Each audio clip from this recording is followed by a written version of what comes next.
Hi, welcome to Militant Kingdom Capitalism. This is Josh.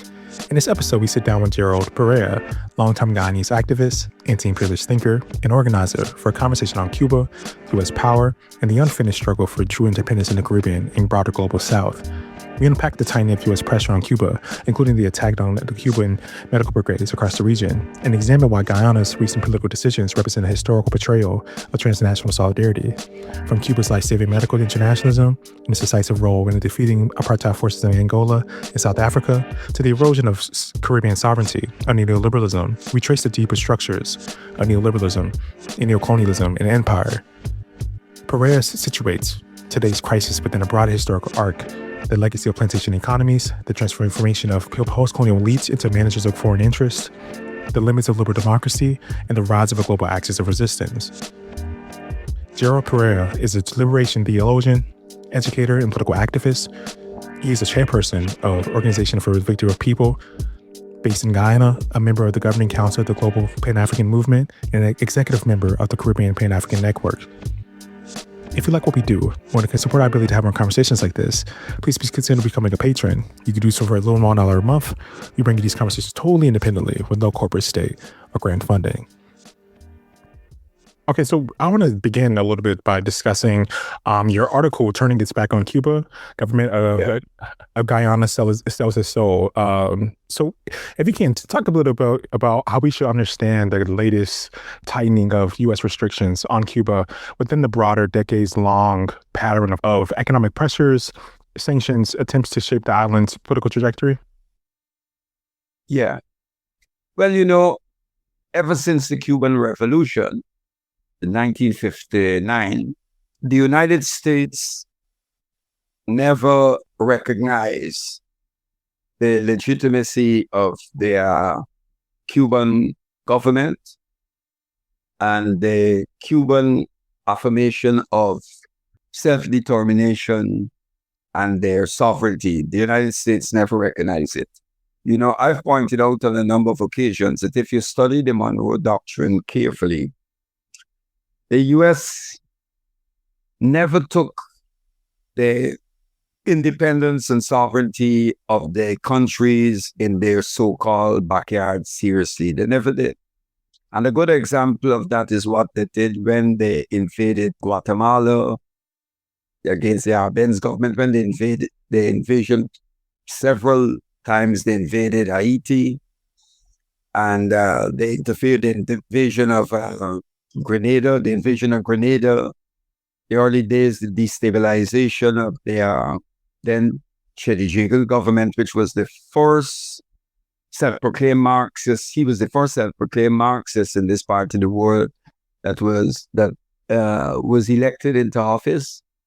The interference, the overthrow of Salvador Allende in Chile, the overthrow of the Chilean Revolution, and the murder of Salvador Allende. So, if you really examine it, even when countries like Colombia and several others, included at the time Bolivia and Ecuador, achieved their independence, the U.S. reluctantly recognized it. My point is that the other regimes we know, especially when the Cuban Revolution was made, you had most the Latin America, the countries in South America were all controlled by military dictatorships or regimes that were vassal states, regimes that were just tools of the United States imperialism. We know this. And they never recognized Cuba, primarily because Cuba dared to exercise its sovereignty and independence. So the opposition to Cuba was not based on because Cuba is led by the Communist Party and they're guided by Marxism, Leninism, nothing of the sort. I mean, the United States went to war with Vietnam, and the U.S. does business with Vietnam, and Vietnam is led by a Communist Party. It's one of the, what you call, existing socialist countries. China is led by the Communist Party, organization that has about estimated 36 to 38 million members. And the U.S. does business with those countries. So it is not, the U.S. hostility to Cuba is not based on ideology. If Cuba tomorrow was to abandon the socialist project and pursue as what you call state capitalism or any other form, but they do it in such a way like copy what Mahathir Mohamad did in not Mahathir Mohamad, what Malaysia did in the early days, or Lee Kuan Yew in Singapore. The US will still have a problem with that because the US is about controlling whatever is in their backyard. This is their position. And that is why they destroyed they said that the Grenada revolution was a threat to the US. It's small Grenada, with an army that was less than even, I don't think they even had 5,000, if so much. And they were a threat to this superpower. It's all absolute nonsense. And what is insane is how people who are meant to be, who have minds that should be very rational, buy into such nonsense. So this thing started regardless of whether it's Democrats, Republicans, the position towards Cuba has been the same. Some of them approach it in different ways. They approach the way they related to Cuba differently. And that brings you back to what Malcolm X said, that the Democrats and Republicans, one is like the wolf and one is like the fox. The objective is to eat you, to destroy you, but their approach, they differ in the way they will execute your destruction. So what we're seeing now is Donald Trump has taken it to a new level, a very dangerous, extremely dangerous level. And I still see people referring to what Trump as authoritarian and all that. No, I think we need to call it, identified for what it is, and that is naked fascism. There are regimes that are authoritarian, but not necessarily fascistic or fascist, But this is fascism. What Trump is doing is no different. I think, and I will go so far as to say that Trump is worse than Adolf Hitler. He and Netanyahu are worse than Adolf Hitler. Trump actually told, and I'm going to put this in a nutshell, Trump actually said, not just to the countries in the so-called backyard, but by extension to Africa and other places, Greenland. He said that what you have, your oil, your gas, your minerals, your resources, your naturals, belongs to the empire. That is what he actually said. Not in those words, word for word, but when you grasp what if you conceptualize what he's saying, that is what it comes down to. This is naked fascism. Trump, just the pressure that was applied on Costa Rica 2 days ago, and Costa Rica closed the Cuban embassy. Guyana was pressured. Marco Rubio came into Guyana, and he treated the president of Guyana like he was some primary school student, and told Guyana that we should get rid of the Cuban medical brigade.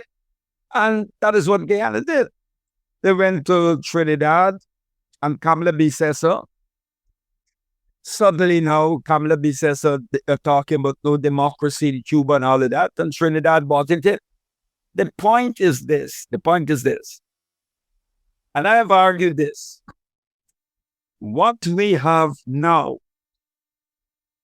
in the so-called backyard of the United States is no longer sovereign and independent countries, nation. No, we are not. It exists on paper. Mm-hmm. It is not a reality. And we call it flag. A long time ago, I can tell you this, brother. Many moons ago, a group of us founded an organization called NAMOTI, based on one that existed at the time in Trinidad, National Movement for True Independence. Because what we were talking about, and we founded this organization, it was short-lived after President Burnham died. President Burnham was a staunch anti-imperialist. He was the president of Guyana, a staunch anti-imperialist, and a socialist. I was a member of his party. I was an executive member of the Young Socialist Movement, the UTAM. And when President Burnham, I wrote for the party's official organ, the New Nation. When President Burnham died, his successor, President Desmond Hoyle, took his party in a full right-wing course, bowed to the pressure of the IMF, the World Bank, and the United States to liberalize, so whatever they call it, liberalize the economy, open up the economy so the foreign capital could come in and plunder it. And ever since then, we've been faced with it. Chetty Jagan came back to office. He won the elections in 92 and he became the president. And the US said, look, we have no problem with you coming back into office. You know, the Cold War is over. But you will have to carry on with the neoliberal policies that the IMF, the World Bank, the Washington Consensus, neoliberalism, neoliberal economic policies. Right. And he went along with it. He went along with it. Because you already had the Eastern Bloc at collapse, what was referred to as actually existing socialism. And Chetty was happy to go along with it. Though he knew, given all fairness to him, he knew that it would have devastating consequences. He knew that. But what happened was this. You see, a lot of these parties in the Caribbean, I'm not going to go to Africa. I'll deal with the Caribbean because it happened in Africa. You had a number of organizations, parties that were Marxist-Leninists. You had the Workers' Party of Jamaica, founded by Trevor Monroe. Today, he's a born-again liberal Democrat. And there were numerous organizations, including the PPP.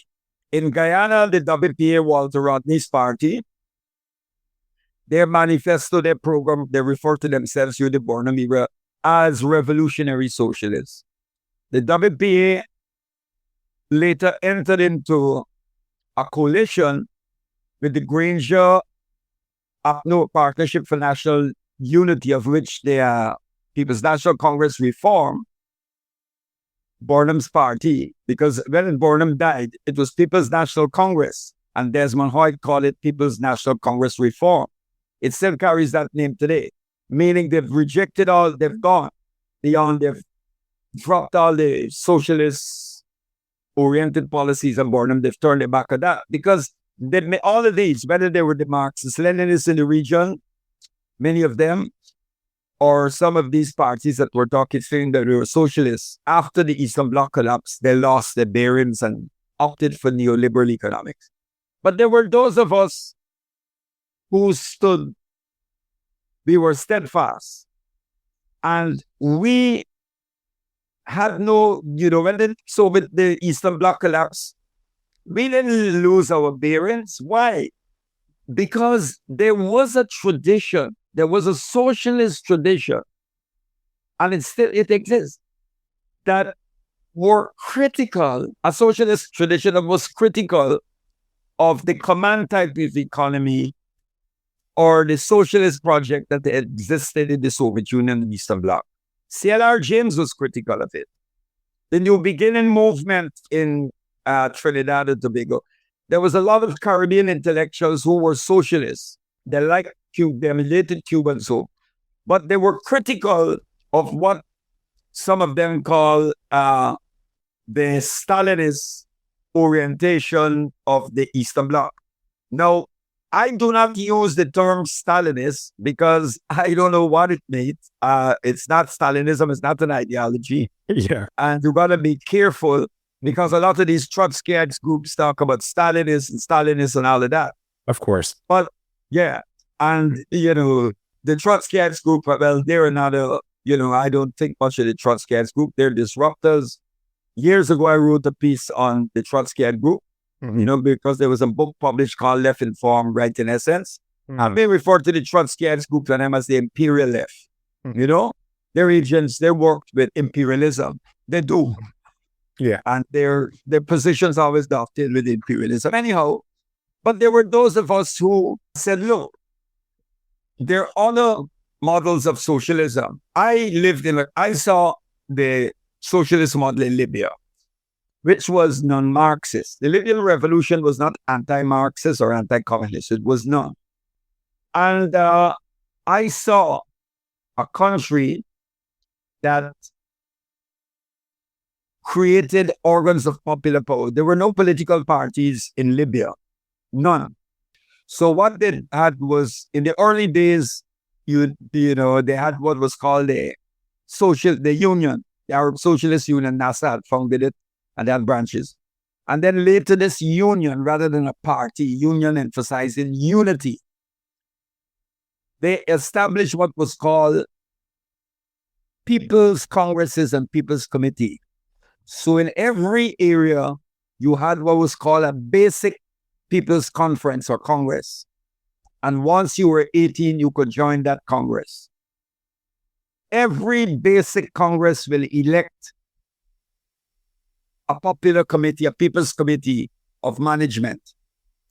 And those who were elected in open vote were held accountable. And the basic People's Congress had the power to recall those people. Even Lenin said that about the Soviets. That was how the Soviets were meant to operate. It existed in the Paris Commune. But this tradition of basic popular congresses and consultation and consensus where people are involved in the decision-making that impact their life, it has its roots in African societies, the Kebele system, the Ubuntu. Democracy, if you're talking about democracy, and I am talking about democracy where people are self-determining beings, where people have a say in the decision-making that shape their lives and the destiny, it was in Africa, not in the Greek city-states. In the Greek city-state of Athens, women could not participate. It was only for men. And it was built on slavery. Slavery was the mode of production, in those societies. So why I mention this is because in the Western epistemological tradition, people talk about, that when you're studying political science or political philosophy, democracy originated in Greece, the word demokratis, the people, kratis, rule. No. Maybe if you're talking about the theory and practice of the concept, it originated in Africa and then moved forward. So when Gaddafi established that system, that was rooted in an African, came out of an African tradition. Okay? And today, we are seeing, I think PLO Lumumba just said the other day that political parties are not for Africa. Sekou Touré understand it. Kwame Nkrumah understood it. Jamal Nasser understood it. And that's why they built what was called one-party states. The only problem with that is that they should have substituted the word party for union, because a party in itself, the term tells you something negative. Party, part of something. But a union emphasizes a more integrated, holistic involvement of the people who constitutes that national polity, the political body. And that is why, for example, in the organization, we consciously chose the word organization rather than party. We do not believe that the political party, we believe that the political party is not an instrument. It is obsolete. It is today, in terms of mobilizing people, I believe that those of us, the avant-garde or the vanguard, and I'm not using vanguard necessarily in the Leninist sense, but you'll always have an advanced detachment, will constitute themselves like they did in Libya as revolutionary committees. The role of the revolutionary committees is to agitate and push the masses to power and to guard the revolution, but not to act as a substitute for the self-conscious and determining activity of the masses. There are no liberators. No one liberates the other. We are our own liberators. And I think Jalil al-Muntakim, the great African revolutionary, made that point when he said in that book, we are our own liberators. So That's the point. And we tell people, look, we cannot fight for you. The same way we cannot eat for you, we cannot fight for you. But to carry out radical social transformation, we have to fight together, collectively. We cannot achieve it individually. We fight collectively, and we do so in organization. And organization is the anchor for ideas. And there can be no revolution, as it is said, without a revolutionary theory and a revolutionary organization.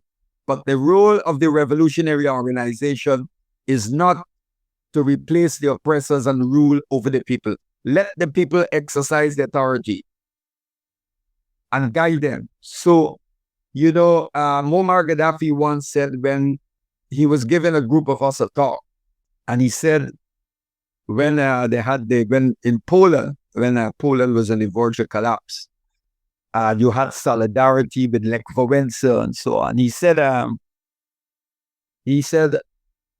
if the working class had power in Poland, he said, then tell me, is the working class revolting against itself? If the dictatorship of the proletariat was established, is the proletariat revolting against itself? And, we understood what he was saying. Because those countries, I'm taking you right back to where I started, because there were those of us who were critical of the Soviet model.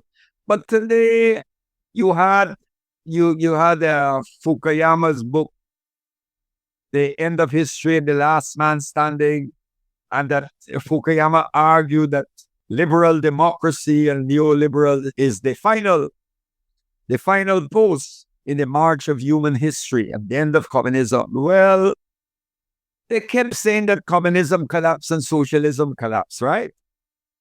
But now we're still hearing, Cuba's communist and communists have to go. We don't want no communism. I thought that communism was finally buried.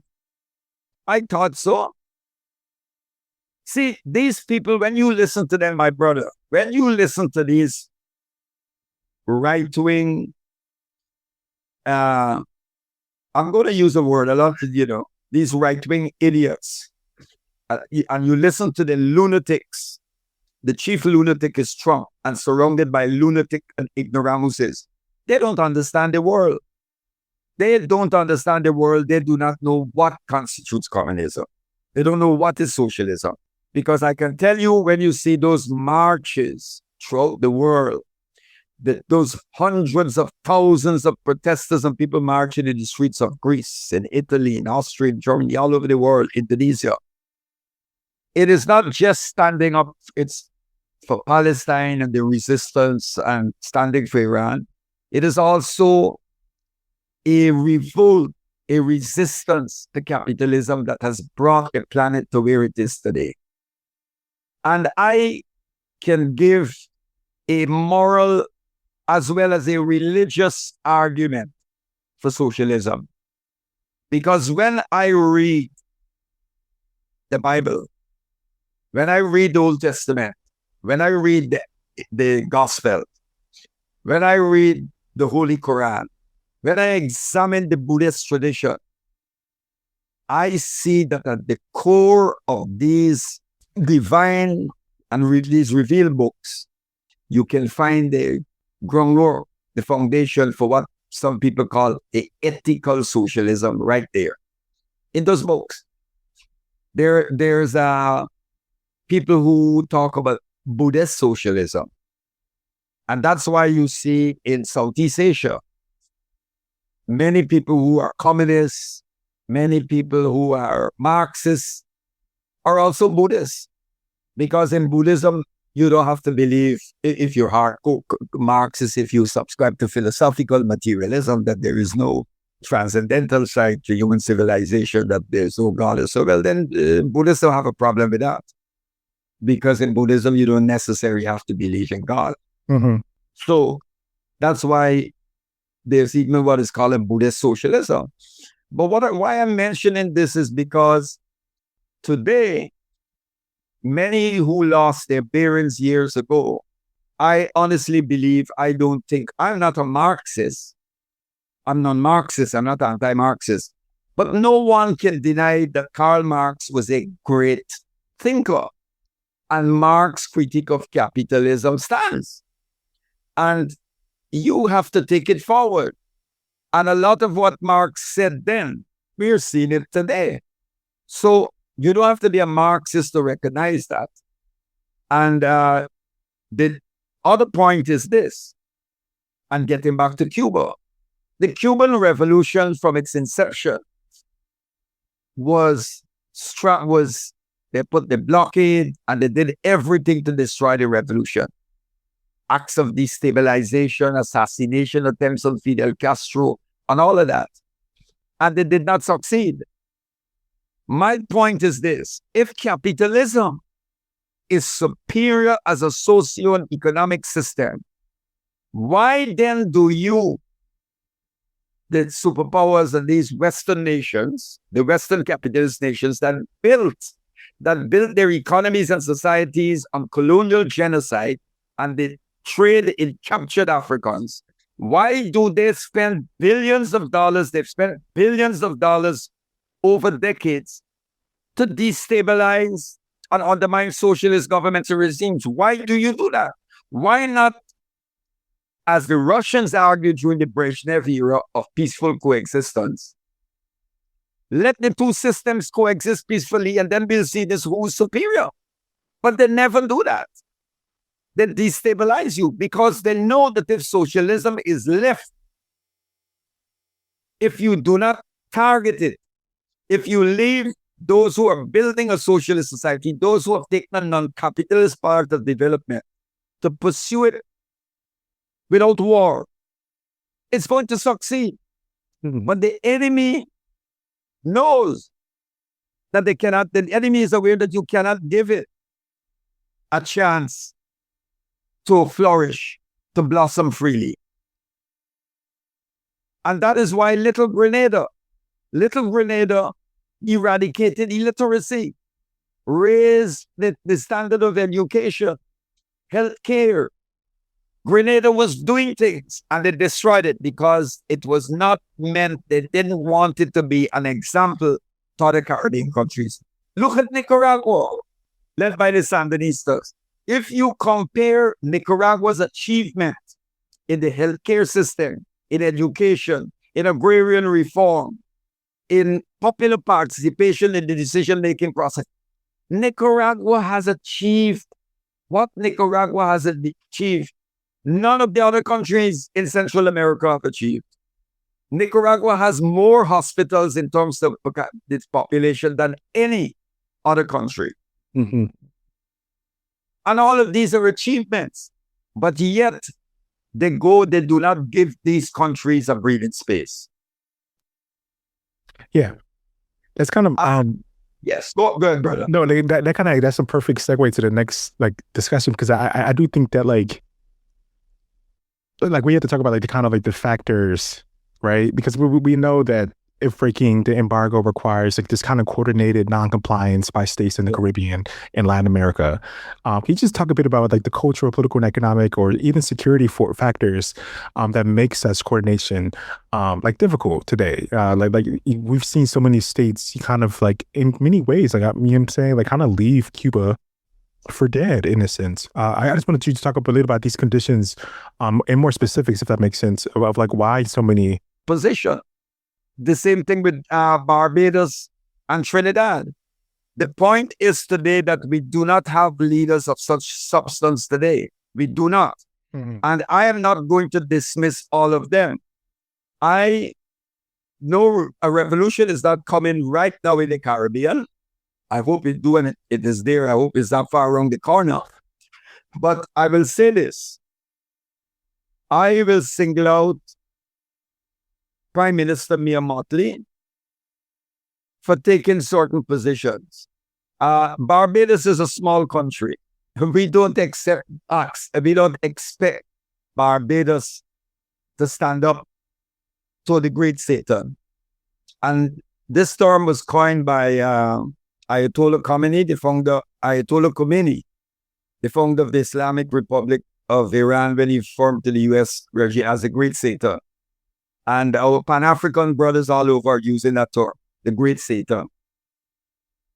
So I do not expect Barbados, small Barbados, to stand up. But Barbados, in their little way, is trying to do what they can do. I think Barbados, a number of countries gathered at the CARICOM summit, and part of their pledge was that they will provide humanitarian aid to Cuba. Ever since that summit, nothing has been delivered. So we're putting the question to them: when are they going to deliver this? Now, the Trump and Rubio said, okay, humanitarian aid, but no oil. Well, how can you separate the two? How can you separate the two? The hospitals in Cuba cannot work. They're not working. Yes, there are many of those. Some of them are operating on the solar panels, and so they have those that they've installed a lot across the country. But I've noticed that Russia's sending a ship with 730,000 barrels of oil or something like that. And it's expected to reach in about 3 days' time, 4 days, I don't know. So we'll see what happens there. I do hope it makes it, and I think that I hope that Russia will hold firm, because I can't see any way Trump trying to threaten the unloading of that. But as I speak, people were marching in Jamaica. People are saying that even Guyana, the masses, the ordinary people who the Cubans treated, they are annoyed. Even some parties that are on the right wing are annoyed about the termination of the Cuban medical brigade services in Guyana. So in CARICOM, what the enemy did, what the US did, was to fracture CARICOM. When they had the meeting of the CARICOM leaders, the US administration singled out Orphan Ali and Kamala Prasad-Bissessar from Trinidad for separate meeting. They did this before. It's not something that they don't do. Before the invasion of Grenada, I'll tell you, before the invasion of Grenada, Prime Minister George Chambers, who was the Prime Minister then of Trinidad, Prime Minister Burnham and others, they got together, I think, that they were going to hold a solid position on Grenada. And Eugenia Charles, the then Prime Minister of Dominica, Eddie Siaga, we call him Eddie Siaga, he and Tom Adams from Barbados, they had a separate meeting with the Americans and give the Americans the nod to go ahead and invade Grenada. And it was Prime Minister Burnham who told Maurice Bishop that they're coming after you, that they're prepared to invade you. And since I'm on the issue with Grenada, because I'm coming back to what you asked, what we were talking about, do you know that Guyana, under Fox Burnham, many people don't know this. Burnham sent a trawler laden with weapons for Maurice Bishop, the People's Revolutionary Action. And some of them were trained by officers trained by soldiers from Guyana. And they assisted them in securing Fort Rupert. They did that. Yes. Mm-hmm. Mm-hmm. Yes. Guyana had Maurice Bishop. And when Maurice Bishop then wanted certain weaponry, Burnham said, you have to talk to Cuba. Burnham allowed the Cuban planes going to Angola to stop here and refuel. And the Americans threatened to bomb the airport here. And Burnham held his ground. And they applied pressure on Burnham, and we couldn't get this, damage our economy and all of that. But Burnham held his ground. We played a very important role in the liberation struggle in this country here. And Cuba, we stood with Cuba throughout the years. And Cuba assisted Guyana. the healthcare that the Cuban, the services that the Cuban doctors provided, my brothers, unbelievable. And before I get on to that, let me mention this. You know, this territorial issue that we have with Venezuela, we have a territorial dispute with Venezuela. I don't want to use the word dispute, but this conflict has been going on for decades. It's colonial thing. That about with the division, the carve up of this part of the world by the Spanish, the English, and the Dutch. But long before the Bolivarian Revolution in Venezuela, every Venezuelan government they highlighted this issue of Essequibo belonging to Venezuela. That was it. And the United States has always supported Venezuela on their territorial claim. So let me give you an example, because I'm linking this in with what Cuba has done for us. There was a man by the name of President Jimenez. He wanted to invade Guyana. And the Americans and them had no objection. Well, to take it. And when Chelly Jagan, who, as I pointed out earlier, was the first self-proclaimed Marxist that was elected to office, when Chelly Jagan became premier in Guyana, the Venezuelans got worried. They were worried. The then Venezuelan president, Betancourt had a communist insurgency on his hands.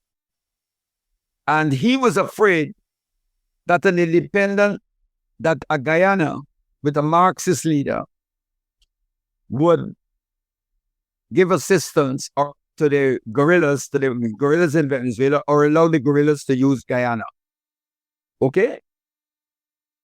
So Betancourt brought up the thing with President Kennedy, this territorial issue, because the territorial dispute was dormant. It was dormant for a long time, but it is always activated by Washington. It is always activated by the Americans when there's a regime, either in Caracas or Georgetown, that the U.S. is opposed to. When Jagan was the Marxist leader in Guyana, they supported Venezuela against Guyana. Okay? When Burnham was pursuing an anti-imperialist foreign policy and the Socialist Party of Development, the Americans sold F-16 fighters to Venezuela so that they can invade and bomb Guyana. And President Burnham launched the People's Militia, the army of his citizens. And you know what? Cuba told Guyana that if Venezuela attempt an invasion of you, Cuba will stand with you. This was at a time when the Eastern Bloc was in existence. Mm-hmm. And Cuba said they will stand with us because the Venezuelan regime was a client regime of U.S. imperialism. Yeah. Now that the tables have turned and you have the Bolivarian Revolution in Venezuela, and that revolution kicked out ExxonMobil, and ExxonMobil is now in Guyana, controlling everything. You know, years ago we had what was called Boca Guyana. Now it's Exxon Guyana because Boca's was a big rich company, imperial company. Yes. Mm-hmm. So now that the U.S. is opposed to the Bolivarian Revolution, and you have willing puppets in Guyana, the U.S. now is standing on Guyana's side, telling Guyana we will protect you. That's what they were saying not too long ago. But here it is. Right. This is what's interesting. You see, our leaders, I keep saying this, that the U.S., Henry Kissinger said it. And we keep drumming it in these people's heads and ears, but they don't listen. Kissinger said the U.S. has no permanent friends and no permanent enemies, only permanent interests. Mm-hmm. Now that the tables have turned, Guyana, they're pretending that they're friends of us. and against Venezuela. But there's an interesting development. Guyana 4 days ago announced that the Guyana government said that they want to carry out with some foreign entity, a 3D seismic survey. And Venezuela objected. Mm-hmm. Venezuela objected. Now the US said nothing about it. So I thought that the Guyana government, and there were those who were selling this position that, we have ExxonMobil here, it's a protection racket, Exxon is here, they will protect us. Venezuela will not attack us because the US will defend us. Well, Venezuela is telling you plain you can't go ahead with that. So my point is, if Guyana really was guaranteed this safety and protection by the US, and America's controlling Venezuela, which they're not controlling, but Guyana government maybe they think so, then why is Guyana, I thought by now Venezuela should be quiet, right? Mm-hmm. Because if America is going to protect us, and allegedly that America is controlling Venezuela, then why is Venezuela still objecting? I would believe that Caracas would be quiet and Guyana would go ahead to pursue this 3D seismic survey. I thought the US, Guyana's now talking about the courts and the courts. I thought they would have rushed to the US and said, please tell Venezuela to allow us to do this. But you see, they don't learn. They don't understand geopolitics, global politics, how the Americans operate. Let's go out of the region. Al-Shara Gilani, who was a member of ISIS and broke away and linked to Al-Qaeda, that was used, the Syrian so-called democratic forces, the Syrian forces that were used to overthrow Bashar al-Assad regime. He had a bounty, the US had a bounty on his head. And today, he has moved on from being dressing in military outfit. Now he's the darling of the Trump administration. This is a terrorist outfit. This is an outfit that killed Kurds, that killed Christians, that killed Muslims, killed Shia Muslims, and kill all that do not subscribe to their deviant, I don't even want to say deviant form of it. They are not Muslims. ISIS is a creation of the Zionist state of Israel and the United States intelligence services. Now, people need to take note of this, that these people who you refer to as Al-Qaeda and ISIS, ever since the genocide started in Gaza, it's more than 2 years of genocide. And ISIS has never in its history, or Al-Qaeda, neither ISIS or Al-Qaeda, none of the two of them have ever touched a Zionist target. They've not touched a Zionist. They've never attacked the state of Israel. They've never bombed the Israeli embassy or any Israeli, no. But they're foot soldiers. I wrote about this. And when Muammar Gaddafi said in 2011, when they started the attack on Libya, Gaddafi said to the world, I'm fighting Al-Qaeda. And those of us who know Libya and what he was talking about, we knew that he was fighting Al-Qaeda. And the Libyan revolution was overthrown by NATO and running, I'm going to use a strong term that Mao Zedong used years ago, running dogs of imperialism, those Gulf states who are vassal states of imperialism and Zionism. They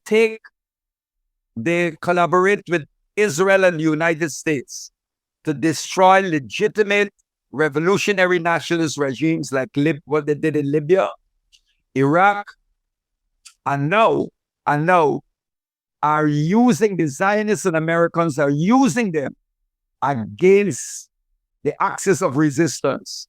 Those who come in the authentic revolutionary tradition of Islam, such as Hamas, Hezbollah, Khatib Hezbollah, and all of these, and Iran, who are fighting Zionism and imperialism. And anyone, if you study, brother, if you understand the Iranian Revolution, and so, I don't want to stray because there's so much to talk about.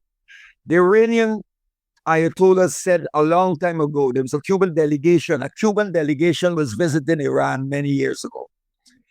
And there was one Ayatollah, a very scholarly man who has made the transition a long time ago. Ayatollah Taligani said to the Iranians, Ayatollah Taligani said to the Cuban delegation, he said, you are fighting for truth and justice. You are fighting against oppression. You are fighting for a better world. You're fighting for human dignity. Therefore, your revolution, the Cuban revolution, is an Islamic revolution. Did you hear that? I did, yes. Yes. Did you hear that? Now you gotta be heavy on your theology to understand that. Mm-hmm. Yes. No. What was he saying? This world is divided into two parties.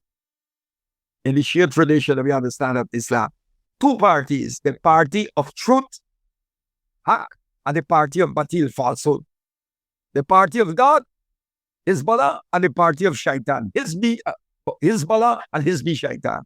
So, if you're a Muslim fighting against Zionism, against oppression, fighting for justice, for human dignity, you're fighting for African liberation, for the liberation of humanity, you're the party of truth and the party of God.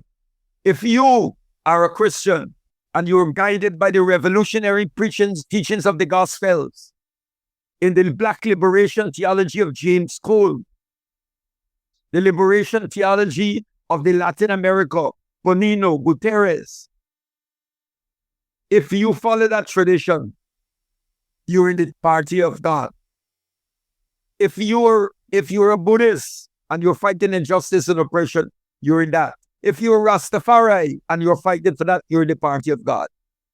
And what about the party of Shaitan, the party of falsehood?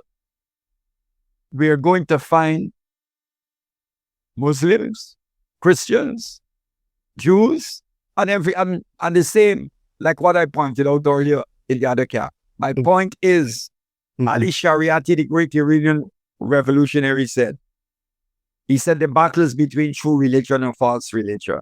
And he was a Muslim. He wasn't telling you, he wasn't pushing and saying, well, look, Islam is the true religion or false. He was saying that the true religion is truth, haq, al-haq. Mm-hmm. And anybody who fights in defense of it is in that party. So let me put it in a nutshell. I am a believer. I am a believer, and I believe this is what I would say without contradicting myself, and I will say it proudly.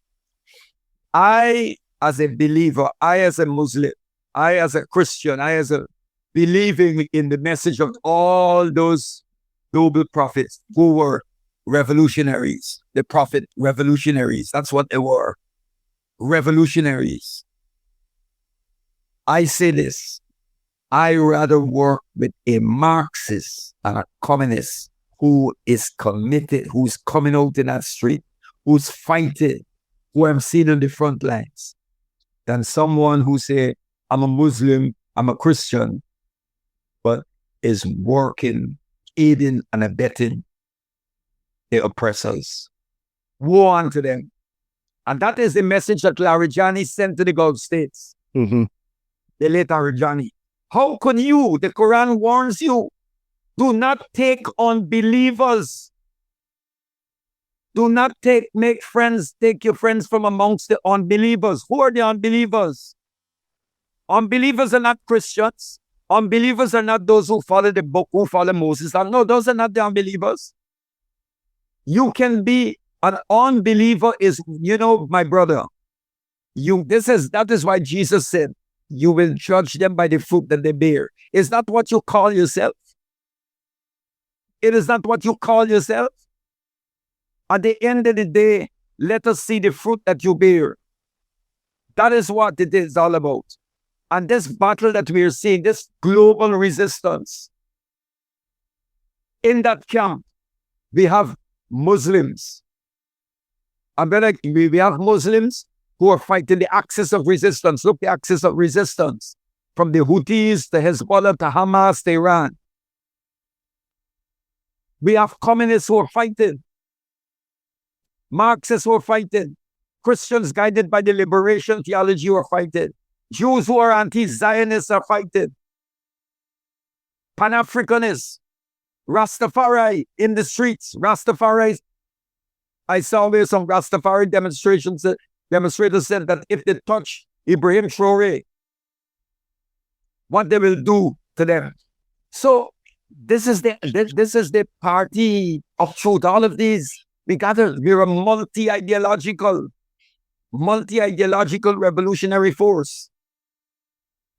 Outside, of course, when I say multi-ideological, I'm not talking about capitalism here. This force is anti-capitalist, anti-imperialist, anti-Zionist. Of course, yes. Yes. Absolutely. So this is it. And what we have Muslims and so-called Christians and so-called Jews and others who are supporting Zionism and imperialism. So those who are trying to situate this battle in this world today, it's going to be between Muslim and Christians, they are liars. They are liars. And those right-wing Christian preachers like John Hagee and all of those guys, they are frauds. They are servants of Satan. They are Bible babblers who know nothing about the Bible. They don't read the Bible. They do not understand that all theologies are contextual. They do not understand that when you theologize, you do so within a cultural context, that you're theologizing is shaped by culture and your outlook. Theology is not neutral. It's not value-free as such. And a lot of theology is ideologically shaped and driven. But these dunces will not know that. So when they come with that and then they preach this nonsense over the Jews are God's chosen people and all of that. No, they be chosen by Satan, but not by the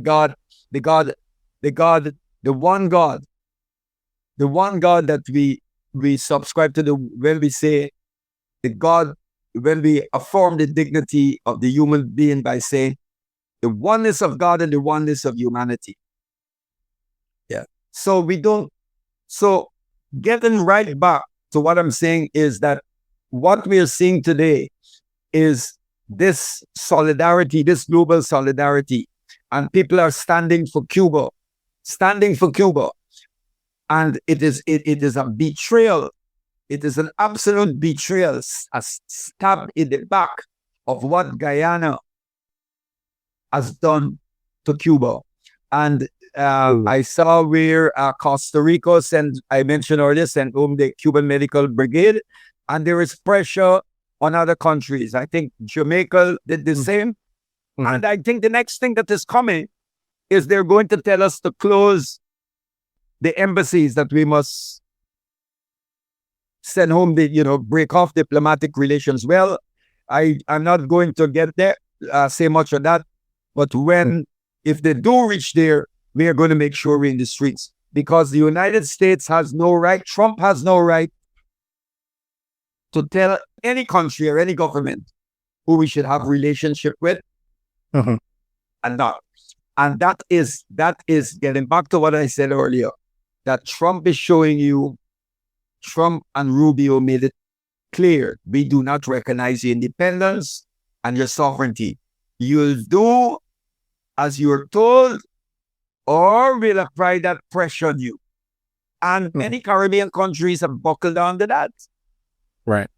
But you see, the problem is, that is the problem when you build parties that exist primarily for electoral purposes. Doesn't it? You see, you have to, the problem with the traditional political parties in the Caribbean is that we only mobilize the people when every 5 years, when it's election. And you bring them out and you have a rally and they wave flags and they have on t-shirts. And some of them will attend the rallies with a cup in their hand, plastic cup, and in it you have rum and Coca-Cola. And that's what we do. But there is no organized political education program to arm your people, arm the mind, as Malcolm X and Steve Biko said, to arm the mind. We don't have it. We're not training cadres and the new tier people to take over. You have to, mobilization is one, but the people have to be organized. And when you organize the people, the masses, and they understand the issues that come from them, then you can rally the people out into the streets in the hundreds of thousands and send a message to people like Trump. As you're seeing in Iran, Trump thought that after 3 days of bombing and killing Ayatollah Khamenei, that would have been the end of Iran. No, he's in for a big surprise. Because Trump is too ignorant. Rubio is too ignorant. Hegseth, they're calling him, sorry, in this part of the world, hawk shit. They cannot understand the Shia tradition. The Shia tradition places tremendous emphasis on sacrifice, struggle, and eventually, if you achieve it, martyrdom. They don't understand that. They don't understand that. So people are happy to die. People are happy to die for a cause that is sacred. And nothing is more sacred than the defense of humanity. Absolutely. Absolutely. And that is what is important. So, when we see what is happening, they broke CARICOM. And our leaders, the one of the issues here that I mentioned some time ago on this is that if we're talking building unity must be built on principle and not political expedience. And you've seen it. And I'm going to come back to the issue of, there's a lot of things too at work here in the Caribbean in relation to Trinidad and Guyana and so. But before I get there, I just want to say this. I want to say this. I want to tell you some things about the Cuban Medical Brigade. Let me tell you something that is important, especially, it's important for your listeners to get this. Mm-hmm. I get into my exercise walking. So one day I was talking to a very good friend and he told me, he said, look, I'm leaving for Cuba. He had a head injury, so he was going to Cuba for this treatment. And he pointed out, he said, look, there's a guy running up and down that field there. He said 3 years ago, they wanted the Georgetown Hospital, the hospital in Guyana wanted to amputate his legs. Mm-hmm. And he said, look, he's running up and down. He went to Cuba and the Cubans have a drug where they inject your foot and reverse the process. So there's no need for amputation now. Mm. Okay? Awesome. Yeah. Trinidad, Ralph Gonzalez, the former Prime Minister of St. Vincent and the Grenadines, told me at a gathering a couple of years ago at Utah University of the West Indies that St. Vincent and the Grenadines had ordered $350,000 worth of the drug. The drug is very expensive because Cuba would like to get the drug out. But some of these countries are restricted under certain laws like Barbados, and so there's some relation to what passes through the U.S. So anyhow, but St. Vincent laws are different. So St. Vincent purchased the drug, sent money through a correspondent bank in the States to buy the drug. And the US held on and sent Vincent's money for 10 months. Yeah. 10 months. And they couldn't get it. So while you have the US telling people like Trump are telling you, oh, we're here to save the Iranian people, we're here to save this money, the Cuban people, you freeze the money and young people are losing their legs. You're bombing Iran, you're deliberately targeting journalists, you're targeting hospitals, medics, schools, and everything. This is what they do. This is what they do. They bomb the civilian civil institutions. They bomb the hospitals, and so they bomb the desalination plants, and so. So what you do, this is done to make life difficult. You see, the Iranians don't do that because in Islam, there are guidelines for war that was established since the time of the Holy Prophet. Muslims don't target unarmed civilians. Muslims don't target journalists and non-combatants. But these demons do. You see? So they are talking about that. And you have Cuba. Cuba defends humanity, and the Zionists and America destroys humanity. The other thing, I don't know if you saw, I think it was about a week ago, elderly Americans just traveled to Cuba to get treatment. There's a drug the Cubans have just they've revolutionized it. The Cubans are amazing in their achievements.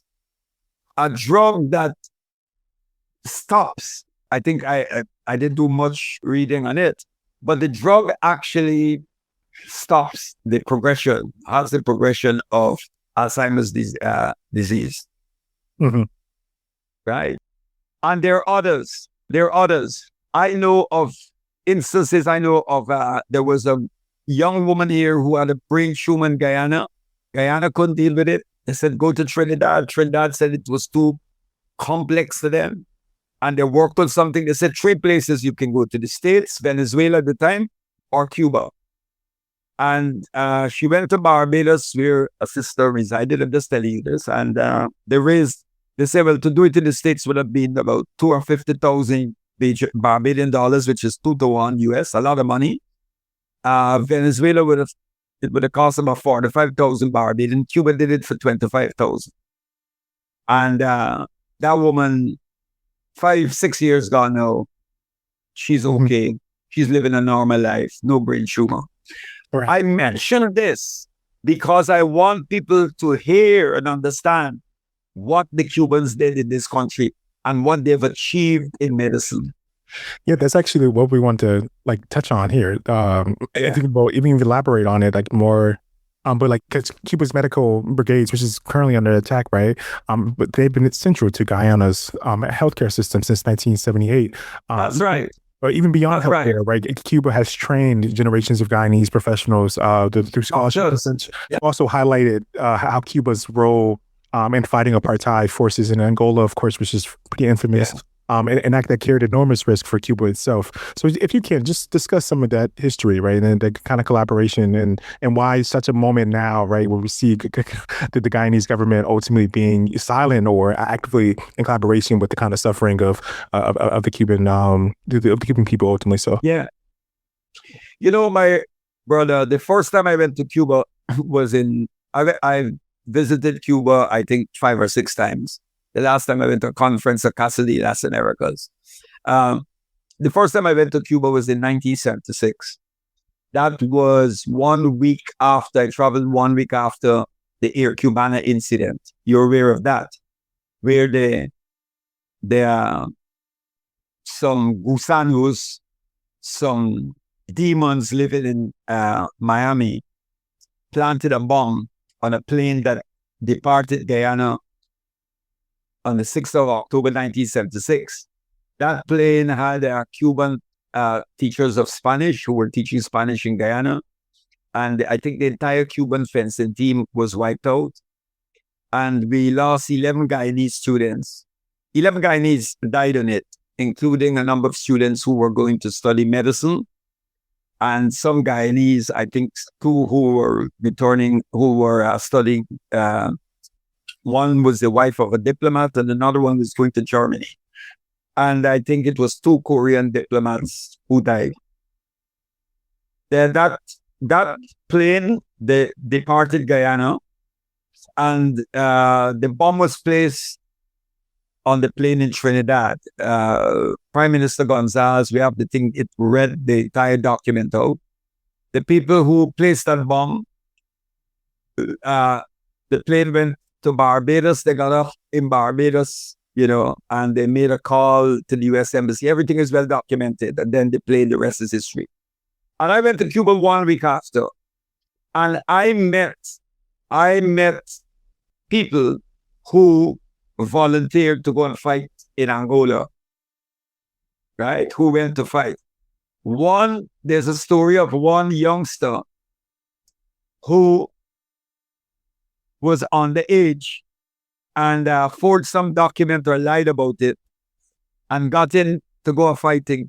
Well, he had military training because every Cuban know how to they're trained for that. But he wanted to go and he made it. And it was a story that was told. And Cuba sent troops to fight there. And when the Cuban troops who were heading there, because what happened was the MPLA, the Popular Movement for the Liberation of Angola, which was led by Dr. Agostinho Neto, they were the very legitimate liberation movement. And they came under attack by 2 other armed groups, 2 pseudo-liberation groups, movements that were led by, one was UNITA, the Union for Total Independence of Angola, led by the late Jonas Savimbi. The other one was FNLA, Front for the Liberation, the National Front for the Liberation of Angola, led by then Holden Roberto. And both groups were armed by South Africa to fight the MPLA. So after the Portuguese pulled out, and the MPLA was on the verge of moving in to take control, they had to fight these 2 groups that were backed by Pretoria, backed by South Africa, and were getting the support of the CIA. So Cuba responded. And when they were attacking the capital, who held the ground until the Cuban troops arrived? Cuban teachers and doctors. Cuban teachers and doctors picked up guns and stood alongside the FNLA fighters and some ANC fighters who were in Angola and all the SWAPO fighters who were there. They fought until the Cuban troops arrived, and the Cuban troops drove back those forces. And then we had the decisive battle at Quito Carnival, where the Cubans defeated the South African military on the battlefield, defeated them. And it was that forced that battle that Cuba won and the liberation forces won, that forced the apartheid regime to go to the negotiating table to talk, that led to the release of Nelson Mandela. Mandela acknowledged that. Had it not been for Cuba's role in Angola, Mandela would have rotted in prison, because Margaret Thatcher, who was the then Prime Minister of Britain when Reagan was president, she said, I remember her say, Nelson Mandela is a terrorist and his place is in prison where he should rot. That is what she said. I had the honor and privilege of listening to Fidel Castro address a packed stadium. People waving Palestinian flags, Cuban flags, swap flags all over. And Castro said that when the Cubans were fighting in Angola, they had to adjust their tactics on the battlefield because their intelligence services picked up that South Africa was prepared to carry out limited nuclear strikes on the liberation forces and the Cuban troops with the full knowledge of the United States, Britain, and France. And you know who provided the materials, the components to the nuclear weapon? to the racist regime of South Africa, the racist state. They call it the Zionist colony state of Israel. And part of the negotiations for the ANC to take office was that the new government led by Mandela, the new black government, will give up the nuclear weapons that South Africa was in possession of. In other words, it is okay for white nation to have the nuclear bomb, but it's not for the nuclear weapon. It's not for Africans. It's not for Arabs. It's not for brown skin and black African people. It's okay. Israel has a nuclear bomb. Israel has nuclear weapons. But Iran is not allowed to have. Iraq is not allowed to have. Libya is not allowed to have. Only the United States, the United States, France, Britain, and Israel. Well, I love the North Koreans. I love them. I love what Kim Jong-il said a long time. He said, don't believe what y'all did to Iraq and Libya you will do to us. You try it and you will see. You see? They can pick on those who don't have a nuclear weapon. Well, North Korea is fully armed. So what they tried with Iraq and what they did with Iraq and Libya and Syria and so, let them attempt it with, and what they're doing to Cuba, let them try it with North Korea, much as China or Russia. So why I mentioned this is important. I'm showing you what Cuba did, but this is what Michael Manley said in his book, Jamaica Struggle in the Periphery. Do you know when Cuba decided to send troops to Angola, Russia didn't even know about it? The then existing Soviet Union was aware that that decision was made. The leadership of the Cuban Communist Party, the military, Cuban military, the Castro, they did not sleep that night. They had a meeting that started from the morning right into the night into the next day to decide what they're going to do. And Cuba shifted some weaponry that was essential for their own survival and sent it to Angola. And the next day when Fidel announced that they're sending the Cuban troops and what is going, you know what he said? He said these were his words. He said, Cuba has a commitment. Cuba has a commitment to Africa. He said, Cuba has a commitment to Africa. For African blood flow freely through the veins of every Cuban. And they called the operation, the movement of Cuban troops from Cuba to Angola, Operation Carlotta. After an enslaved African woman who led an uprising against the Spaniards. And that is why Kwame Ture, a great human being, formerly Stokely Carmichael, who I had the honor of knowing, working with, and who was a close family friend. Kwame Ture once said, he said, Fidel Castro is the blackest man in the Americas and the Caribbean. That is what he said. And you know what he was talking about. Right. Yeah, he said that. Absolutely. And when Kwame Ture came to the Caribbean, at the time when the Black Power, every country banned Kwame Ture. Even his country of his birth, Trinidad. He couldn't land in Trinidad. That is how absurd these people are.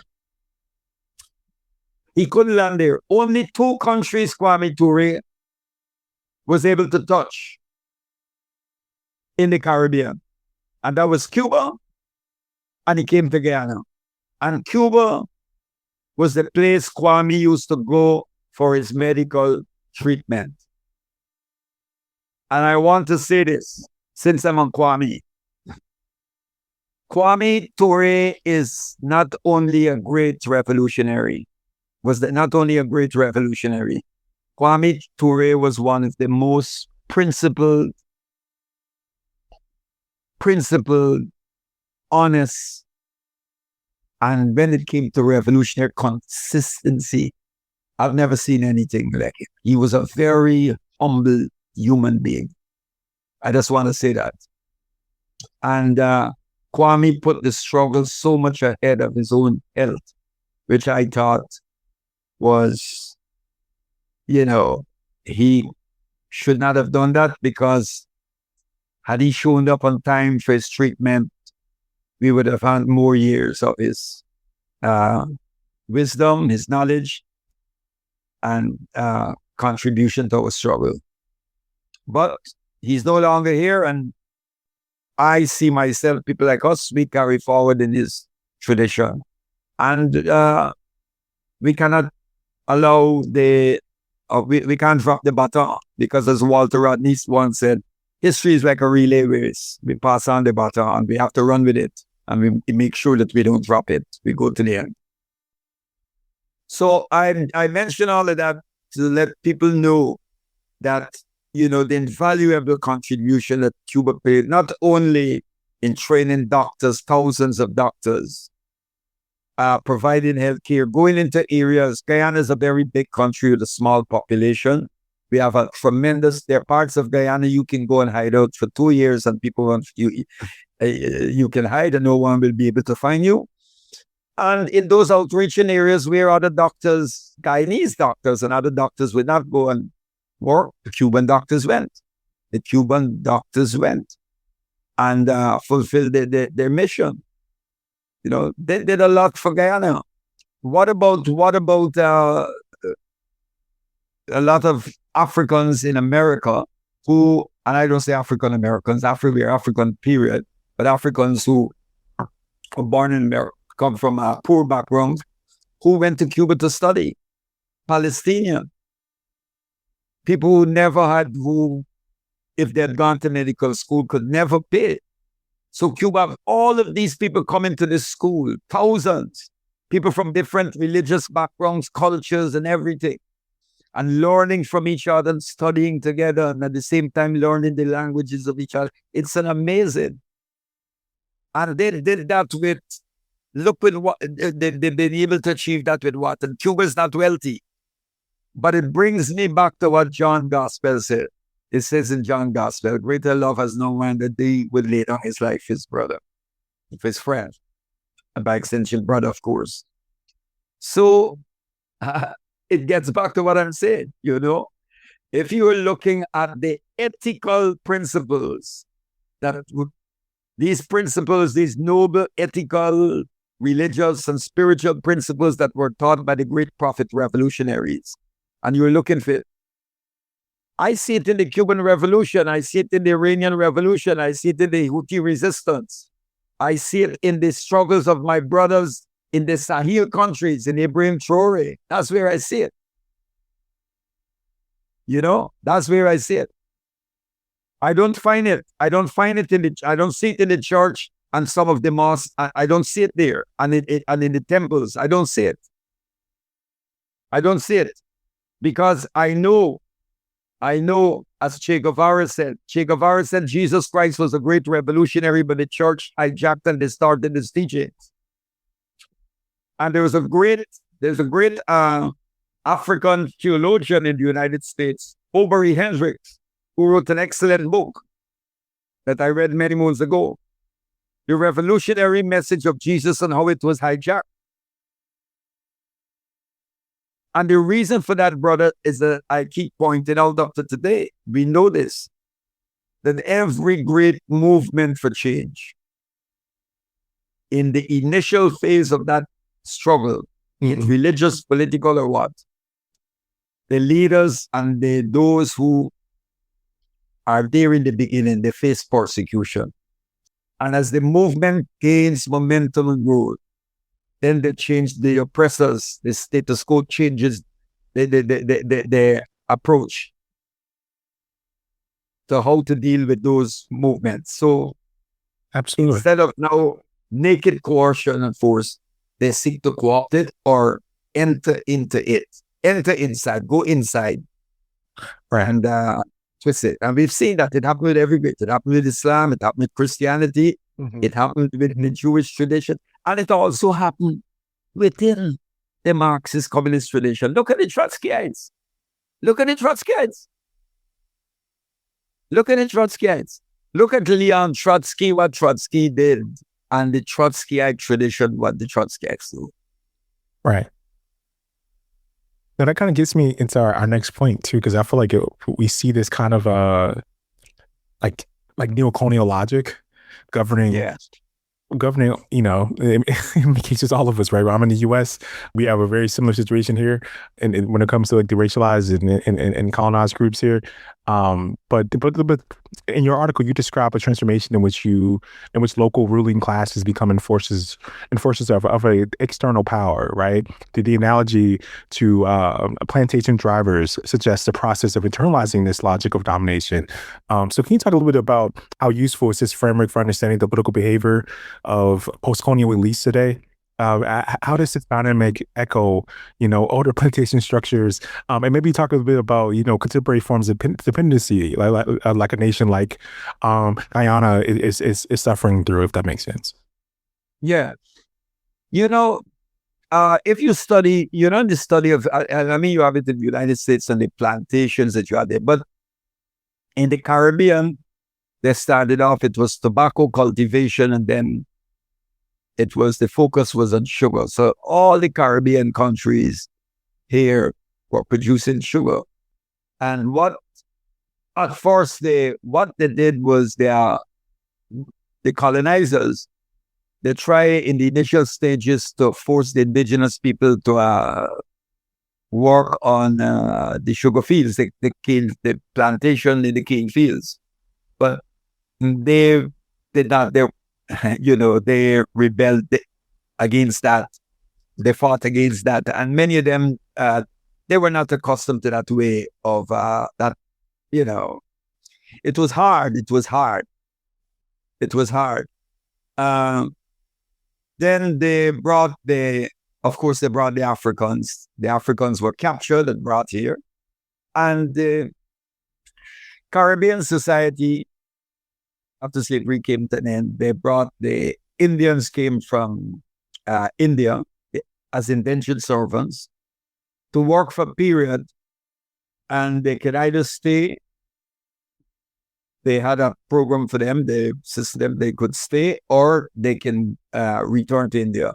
There were some who died on their voyage back to India, and others returned to India, but the majority stayed. And what happened in across the Caribbean is most of the Caribbean, the countries in the Caribbean, whether it's the English-speaking countries, Dutch or French, the population, the majority are Africans, people of African descent. The two countries, or I should say three, with large Indian population or descendants of people from India, is Guyana, Trinidad, and Suriname. Suriname speaks Dutch. Okay? Now, our experiences are different. The Indian experience in the Caribbean is different from the African, though both suffered discrimination and oppression. But the forces of white supremacy, the colonialists, were good at dividing and ruling. So what happened was the anti-colonial struggles in the Caribbean that were led by, in Guyana, like people like Chetty Jagan and Forbes Burnham, and in Trinidad by Eric Williams, and even before, unionists like Buzz Butler, Marie Shaw in Grenada, and the Manleys, Norman Manley, Bustamante, and all these people, they fought for independence. And not Tom Adams, Grantley Adams in Barbados, the Birds in Antigua, and so on. But what happened was this. There was a group that some of these leaders, there were two sets of leaders. There were those who were self-taught, like the Marcus Garveys, You know, the Marichots, the Butlers, those were working class. Critchlow in Guyana, Hubert Nathaniel Critchlow. These were working class people with the roots in the working class. They were not of the middle class. They didn't attend Oxford or Cambridge or London University, right? So those who went abroad to study in the belly of the beast, they came back as professionals, as lawyers, and so they started the anti-colonial struggle. So many of our middle classes, the middle class, those who were, you know, working in the civil service at that time, the civil service as as office managers, lawyers, senior clerks, and so, who had some level of education, and those who returned, they felt that they were the natural inheritors of colonial, that when the colonial, after independence, when the colonial masters left, that they would be the class who will take over the new plantation. And I'll tell you why we call it the new plantation. Because the social and production relations did not really change. I'll tell you why. So we had, during the days of slavery, we had all these risings and revolts for freedom. In Guyana, we had it in 1763. We had it in Barbados, in Jamaica, all those places. And they were crushed. The only successful one was in Haiti, the first Black Republic in this part of the world, free land. Haiti. And they were never forgiven for that. They paid the price and continue up to this day. But, what we inherited, and books have been written on this, class and class formation in the Caribbean. What we did, and many scholars have pointed to this, what we did was we dismantled the plantation, right? Because the old plantation, the plantation that was based on slave labor, enslaved labor, we dismantled that.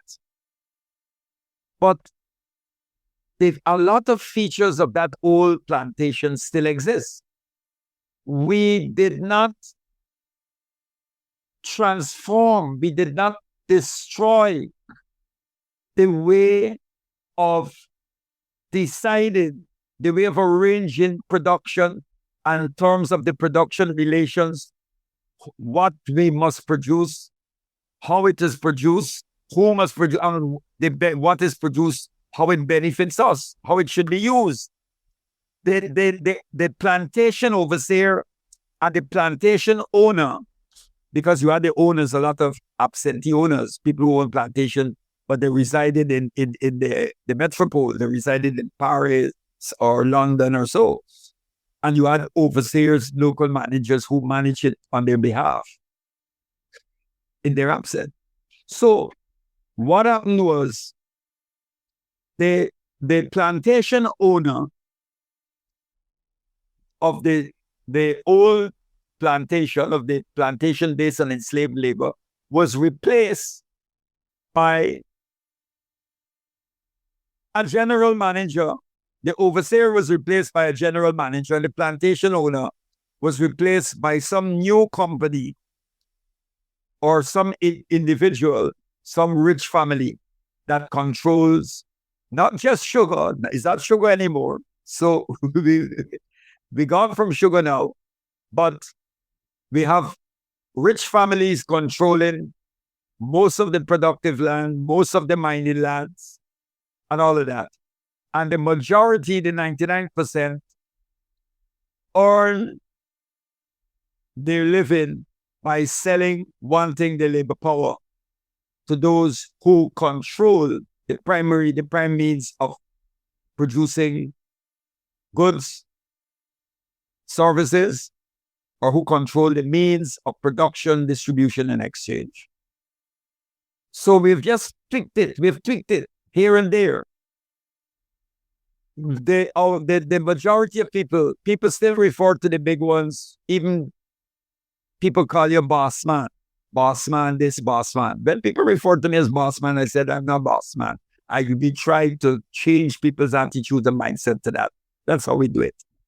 But why we say it's a new plantation? Because instead of having enslaved labor now, working for nothing, and just being fed and whipped to produce more and more wealth and profits for the slave masters, today, you don't have the chain. The chains are not around your feet. But of course, there's mental incarceration because our education system is not decolonized. The curriculum is not decolonized. It's still rooted in a racist Western epistemological tradition. Good.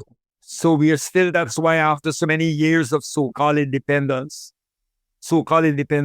we still have the British ambassador, the US ambassador, and the Canadian ambassador lecturing us on what constitutes democracy, freedom of the press, and all of that, and our judges and magistrates and the parliamentarians listen to that. It's just atrocious, So what we have now in the new plantation is you have the president and our prime ministers who they talk about sovereignty and independence, but it could be staring them in the face and they would not be able to recognize it. So that is why Marco Rubio could come into the country and tell them, do this and do that, or go to the prime minister of Trinidad, and they obey. They obey. So we are saying today that we don't have, classical neocolonialism was, we say, look, we no longer see the visible face of the colonial governor. They went home, the British flag was taken down. We have our own flag and anthem and everything. But when it comes to making very important decisions about our country in international affairs, we are told what to do. Do you know the US actually, I've spoken to diplomats. I got friends who are diplomats. The US diplomats will go up to diplomats from small countries and literally bully them. Tell them this is how you have to vote if you don't vote. This is what will happen to you. And this has been going on long before Trump. But Trump is more barefaced. Trump is the wolf. Trump is not the cunning fox. He's not as cunning as the cunning fox. He's the wolf, openly aggressive. So what you're seeing now is they are going along. They're not authentic prime ministers. They're not presidents. They're just intermediate. They're sitting there to convey to the nation what is dictated to them by maybe the White House, the embassy, or the World Bank or the IMF. So we are saying that, the neocolonialism that was more insidious that you didn't see, now you're not seeing that. Mm-hmm. You're seeing Trump and others openly telling you what to do. Right. So I would not be surprised if I say in the next couple of weeks or months, we are telling Cuba to close their embassy here and Guyana recall their ambassador. I will not be surprised. Absolutely. And I want to mention this. This is important. And people have been talking about it. I observed it many moons ago, but I didn't want to touch on it because you have to know how you're treading and you don't want to create divisions, because we in the Organization for the Victory of the People, we are we're Pan-African in orientation, we're revolutionaries, we're socialists, make no objection, apologies for that, and anti-imperialist, anti-Zionist. But we are for all oppressed humanity. Mm-hmm. We're for all oppressed humanity. And I travel this world, brother. And if you're talking in the Garvey tradition of the hierarchy of races and who suffer, I don't think you can see more suffering than what our people go through. And I believe that, as the great George Lamin, Caribbean socialist and great Caribbean third world writer said, he said, the African in his own self-emancipation shall emancipate all humanity. That's what he said. And I believe that because Africans fight to end oppression. Africans do not fight to replace the oppressor that they want to that they get rid of to oppress others. And I like to give a good example of this before we get back. You know, after Robert Mugabe and the freedom fighters took power in Zimbabwe, Ian Smith, who was the Prime Minister of Rhodesia, Ian Smith that killed thousands of Africans. He was living 100 miles outside of Harare, attacking Robert Mugabe, who's the president. And Mugabe left it there on his farm, and Smith went to South Africa for medical attention and died there. The point I'm making is, Mugabe did not arrest Smith and execute Smith. I remember when we were youngsters, we marched through the streets in a solidarity rally chanting, "Hang Smith now, hang Smith now." I was in high school, hang Smith now. But Mugabe didn't hang Smith when they took power. The point I'm making is that there is no country on planet Earth where Africans hold political, economic, and military power and use such power to oppress other races.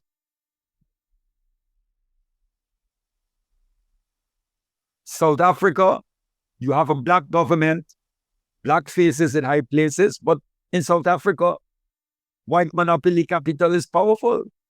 Whites are still powerful and privileged in South Africa. And that's why you have an organization like the EFF, the Economic Freedom Fighters led by Julius Malema. That's why they're there today.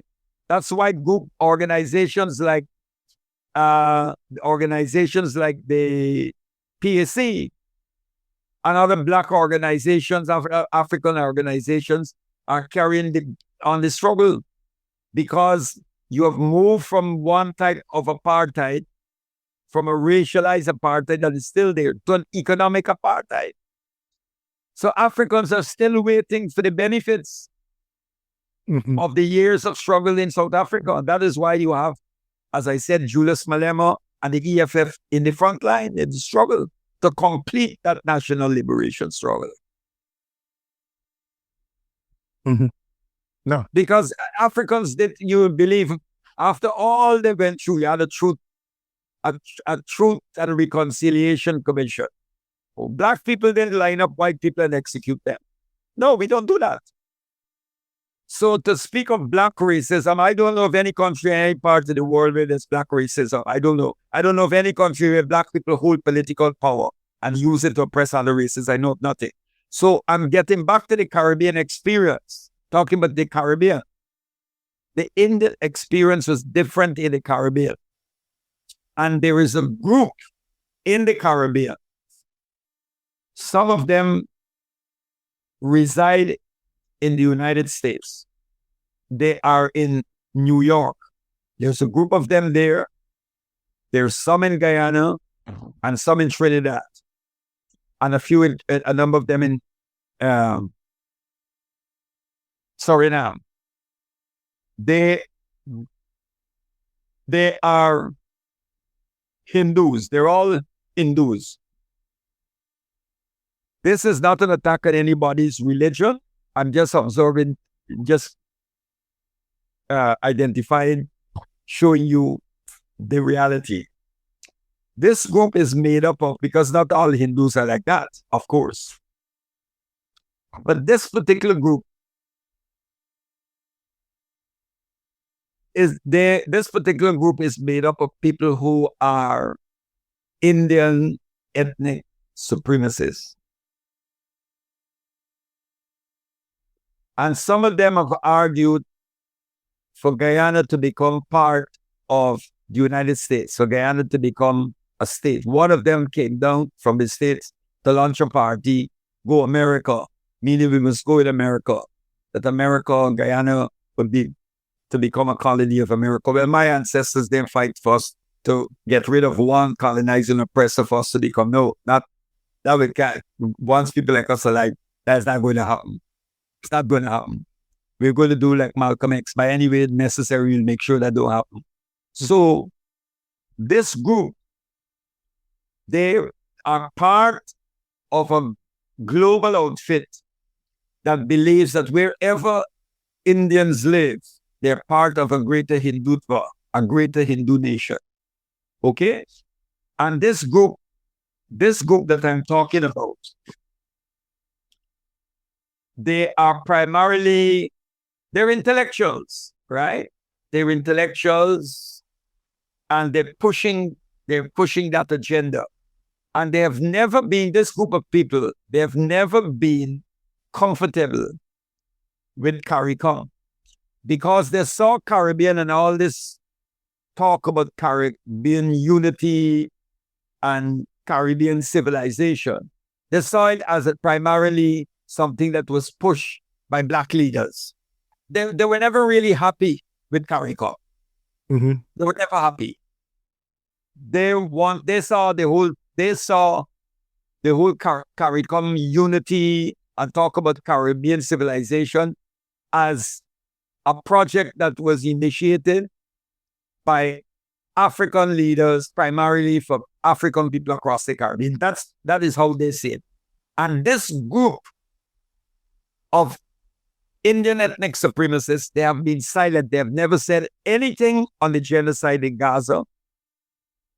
They've not said anything on the unwarranted, illegal act of aggression that was carried out by the United States against Iran. They said nothing. They have not come out in support of anything on the Cuban Medical Brigade. But they're silent on Trump because they support Trump. Why? Because you remember when Trump first time in office, he welcomed Modi, Prime Minister Modi. And Modi did visit Guyana years ago before he became Prime Minister, but they are solid. They support Trump. They don't come out openly, but you can pick up. In fact, one of them, an ambassador from Trinidad, he actually came out and said they're supporting America with the bombing of boats in the Caribbean.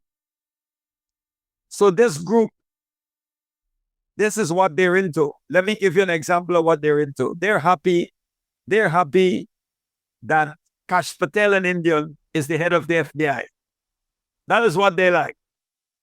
Kash Patel, he's one of us. He's the head of the FBI. Vance, his wife is Indian. They like that. Tulsi Gabbard Tulsi Gabbard, I think she has India. They like that. This is what they're into. So they are more happy. This Indian ethnic supremacist group, they are happy. And of course, there are Indians, many Indians who oppose them. They are happy with being in bed with Zionism, with the Zionists, and with white supremacists. They have no problem with that whatsoever. Their problem is primarily with African leadership and parties in the Caribbean that enjoy political parties in the Caribbean whose mass base is primarily African Caribbean people, Afro-Caribbean. Mm-hmm. So you see how complex it is and how all this intersection, what's going on Yes. here? No, it makes Yes. it makes a ton of sense, and I appreciate it. Yes. It's Been like, a great breakdown. there's one of them, he will never come out because, Kash Patel, he's Indian, he's the head of the FBI. That's an Right. achievement for us. Right. They're not interested in whether the FBI was behind the assassination of Martin Luther King or behind Malcolm X assassination. That's not for them. That's for us. That's for us, Africans and African Revolution. That's for us. They're not interested in that. Right? Kash Patel is Indian. He's head of the FBI. That's an Indian achievement. That's what we can achieve. We can become the Surgeon General. The Surgeon General is what Indian. We can become the head of the FBI. We can become the Vice President. The structures, no matter what president is, irrelevant. Mm-hmm. Absolutely. Yeah, that makes a ton of sense, and I appreciate you going into depth about it, particularly in the in the context of Guyana and the many other Latin American and Caribbean nations. Just let me add this. Sorry, brother. Before you go on, one of these supremacists, he writes a regular column. Mm-hmm. He doesn't column every day, and then he has a special column, another column which comes out on the weekend. And in every time he refers to President Maduro, he keeps referring to Maduro as Mad Maduro. That's how he refers to Maduro, Mad Maduro. But this same individual, there's a lunatic in the White House, but he will never, ever mention anything but Trump. You would never hear Mad Trump. I don't know Maduro did anything, was mad with Maduro. I never knew Maduro was mad. Maduro was the leader. He won an election. He was elected by the majority of Venezuelans, and that's true. Hundreds of observers went to Venezuela, stand in the polling booths, talk to people, and it was there. And even before the election results were declared, you had the opposition declaring that they had won. Good. So he keeps referring to Maduro as Mad Maduro, but you will never hear Mad Trump, much less, as I would say, Trump the lunatic. So that is what we're dealing with.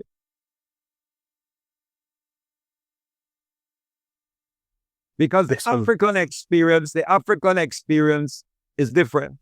Now, if you go across, you look at Barbados, you look at Jamaica, you look at all the Caribbean countries that Africans make up, that the largest country, Africans, 95%, 92 of you. Look at Jamaica. Africans are the largest ethnic group. But who controls the economy of Jamaica? Not Africans. Africans don't control the Jamaican economy. Haiti, Africans. Who control the economy? Not Africans. Mm-hmm. Barbados, who controls the economy? Not Africans. Trinidad, who controls the economy? Not Africans. Guyana, who controls the economy? Not Africans. Bahamas, who controls the economy? Not Africans. And I can go on and on. Antigua, not Africans. Dominica, not Africans. So what we have is black faces in high places. But as Kwame Torres and black faces in high places does not necessarily translate to black power, black empowerment. No. So what we have black faces managing neo-colonial entities. Mm-hmm. And that is why we say we have to continue the struggle for total liberation. We have to continue the national liberation struggle to achieve true self-determination and true independence and real democracy, which is grassroots-based democracy. People being involved in popular assemblies where people must have a say. No one, we say the OVP, no decision about the people or the people. No politician should decide for the people. The people must decide for themselves through assemblies of popular power like they had in Libya and what Ibrahim Traore implemented. And the popular power, organs of what you call popular power in Cuba. where people at the community level elect their representative people and can recall them. And we have to go. We had years of all this so-called independence. This, and I refer to it as a con. One of the biggest cons ever invented on trust in humanity was this nonsense called liberal democracy. Look at it, how it started its evolution. Look at liberalism and how it evolved as an idea, as a outlook, a philosophy, an ideology, and how it was latched on to democracy to get this term liberal democracy, which is a contradiction in its terms. And now, look at the president of Guinea Conakry, the leader of Guinea Conakry, who is a soldier, military man. I think it was 2 weeks ago, he abolished all political parties. All. They're trying to find us. Eastern political parties has done more damage to Africa. Lumumba is arguing it, PLO Lumumba. Sekou Touré understood this. Gaddafi understood it. Nkrumah understood it. The political party brings it breaks up Africa, divides Africa more. Because when you form parties, you find these parties, they exist and draw their support more on tribal and ethnic lines. So you can have a party called the People's Democratic Party of Nigeria. But then, look at the leadership. The majority of people might come from the Yoruba nation. So automatically, Yoruba is going to vote for that party. And then you have another party that will get the support of the Fulani, or the Hausa, or the Ere. And we need to understand this. And the enemy uses it against our attempt at unification. And they use it in the region. They create small parties. If you have a party that they know is capable of getting 30 seats, like a majority, they through their embassies and through entities like the National Endowment for Democracy, the International Republican Institute, they are AFIL, no, not AFIL, there's another organization, American Enterprise Institute and so, right? Where they pretend that they're apolitical, and they get young business people telling them, we're training you in entrepreneurial training to do, but what they do, they're actually, right, getting you to accept, they indoctrinate you with neoliberal ideology. Good? The free market mantra. Mm-hmm. That's how they operate. Absolutely. I'll give you that's what they're doing in Guyana. They did it in Guyana, so they form all these parties. I'll give you an example. There was more stability in Africa when you had the one-party state. There was something that happened in Namibia. President Sam Nujoma, who I had the honor of meeting in Libya, he pointed out something. You know, when they were fighting for independence, there were only two organizations mainly. There was the Liberation Movement. There was the SWAPO, that's the Southwest African People's Organization. They're in power in Namibia. And one called SWANU, the Southwest African National Union, which is also socialist in orientation. And SWAPO fought,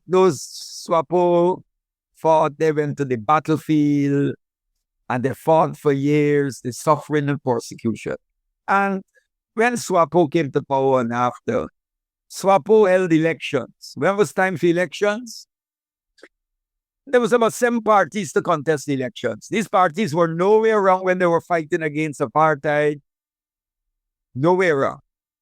But now that they were an independent country, 7 parties emerged. Then, by the fourth, after the War of Liberation, by the time they had the general elections. You know how many parties are in the ballot paper? You're not going to believe, brother. 98. Wow. 98. You know what's the purpose of that? That's to sap up the votes to SWAPO. 98. That's a ballot paper with all those parties in it. Mm-hmm. Created by, and I can tell you some of the entities that were behind the formation. You have in Germany, the Adenauer Foundation. Mm-hmm. You know them. They're involved in the Christian Democrats, behind the Christian Democrats. Mm-hmm. Then the NED, the National Endowment for Democracy. I think Michael Parenti called it the National Endowment for the Destruction of Democracy. Right. Well, yeah. The International Republican Institute, the American Enterprise Institute, and there are other these entities that they come in and they get funding. I know of a particular Western embassy that transferred hundreds of thousands of dollars from one of their bank accounts in Barbados to fund and pass it to NGO that will turn pass it on, and they pass it to a particular political party. Mm-hmm. Okay? Mm-hmm. But that's okay. It's not a problem with that. Mm-hmm. It's not a problem with that. But let the Black Alliance for Peace or Hood Communists or some small liberation organization said, okay, we are going to help the OVP Guyana. You'll see what will happen. Right. Yeah. So this is and the thing is, what is sad, brother, is while the genocide is going on in Gaza, while they're using these pseudo-Islamic outfits, so-called jihadists, because they're not jihadists. That's a bastardized people that jihad, they don't even know what that is. They would not know what jihad is. They're using them now, you've noticed. They're using, Gaddafi said it. Gaddafi said that when they finish with Libya, he said, you have to protect yourselves, because when they finish, if they succeed in Libya, they're coming for you. Suddenly, they're moving, they've moved a lot of these bogus Islamic groups to the Sahel countries to destabilize those countries. Okay? Mm-hmm. These so-called jihadists have not fired one shot at the Zionists. They have not one shot to help the Palestinian people, not one. But suddenly, Al-Qaeda and ISIS is in the Sahel. They're even in Mozambique. Wherever, in any country where there's tremendous oil and gas and natural gold and natural resources, these groups show up. Mm-hmm.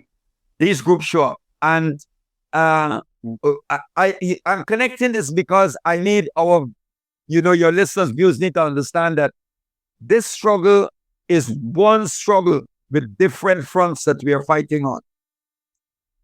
And as you know, we have to hold down our end. We have to hold down our corner. Because what is happening, you have an axis of resistance. We're seeing stiff resistance.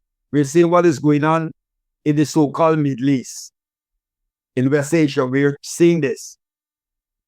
But the empire is not just fighting against this axis of resistance.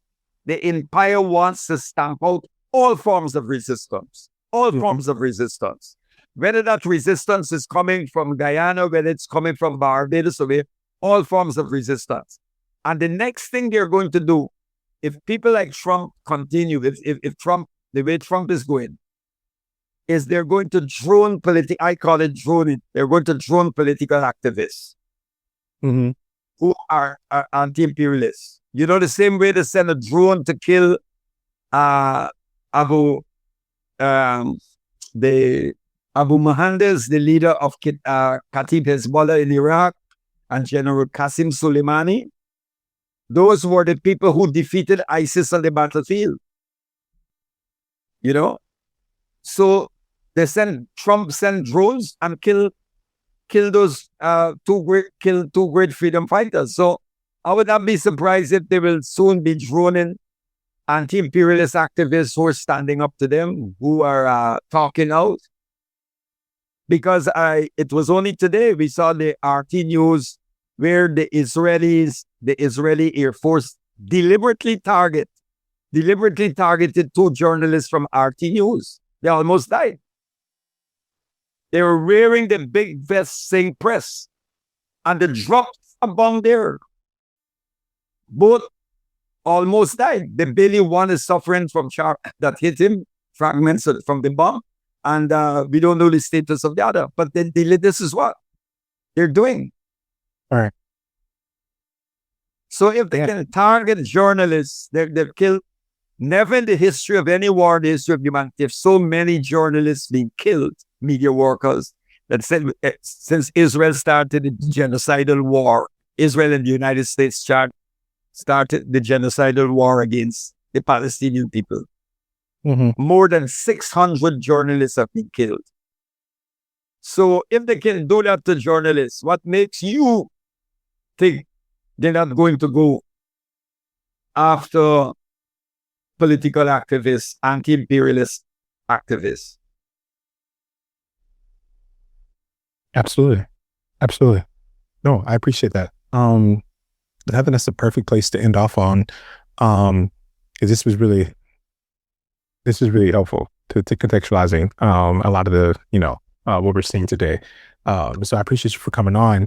But before I let you go, I want you to tell Anytime, brother. Yeah, but we'd love that. We'd love you have you back on, by the way. We'll talk about that later. But anytime. I know the work y'all are doing. You're doing good work.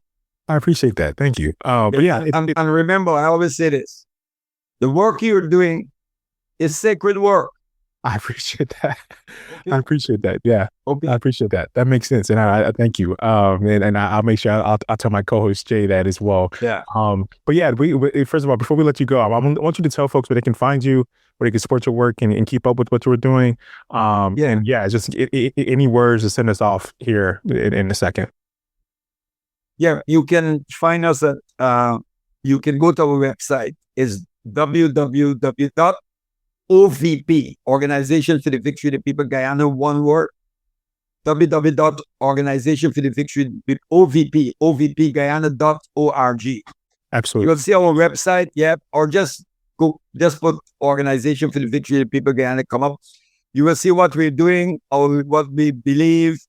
We have our educational arm is named the George James Institute, after the Guyanese-born George G.M. James, who wrote the book Stone Legacy. Mm-hmm. Yeah, he was from Guyana, and nothing is named after that man. Nothing. And we decided to name our institute on it. Yeah, absolutely. Love that. That's awesome. So you can go and pass it on to your brothers. When we hear from brothers like you and the other sisters and so what you're doing, mm-hmm. it's great. It makes us sit back and we reflect that there are others, that as we hold the ground here and we fight, that there are others like you who could have opted for something else, but you're doing what you have to do. Absolutely. I appreciate that. Thank you. Likewise. And I feel the same. And I've been reading your brother. Welcome anytime. You can get me anytime you want. Absolutely. I've been reading your work for years. So I really, it's been an honor to be in a conversation with you. And I think folks can really connect. You too, brother. All right. So stay strong. Thank you. You too. Anytime. Yeah. All the best.